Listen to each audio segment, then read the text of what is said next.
లక్ష్మీదేవి కాలు పడుతుంది ఉమావుడు కళ్ళాలు చూసి ఏమన్నారయ్యా నేను వచ్చినా ఒరి విష్ణు వలస నేను వచ్చినా గాని కన్ను కానకుండా ఆ లక్ష్మీదేవితో కాలు పడుచుకుంటున్నావా బ్రహ్మలోకం వెళ్ళాను బ్రహ్మదేవుడు సపనాగాలు పెట్టాను కైలాస పట్టు వెళ్ళాను ఒరి దగ్గర సపనాగాలు పెట్టాను నేను నా పాదవులతో శుద్ధి ఎంతయ్యా విష్ణు దీనిలో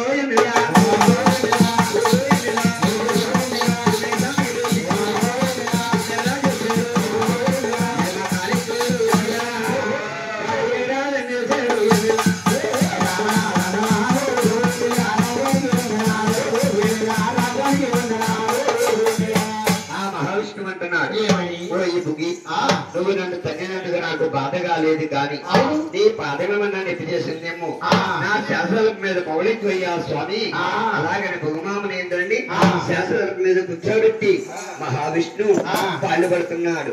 ఎప్పుడైతే పక్కన లక్ష్మీదేవి చూస్తుంది నా భర్త అంటే 64 కోట్ల జీవరాశుల్ని కూడా ఆధారపెట్టి ఆధారపుత్రులు అనుకున్నాను. ఎవరో ముసలివాడు వచ్చి కన్య నాగానికి కాళ్ళు పడుతున్నాడు. అలాగని ఆ లక్ష్మీదేవి అలా కడిసోకబడుతుంది గోవిందా. అయ్యో నాదా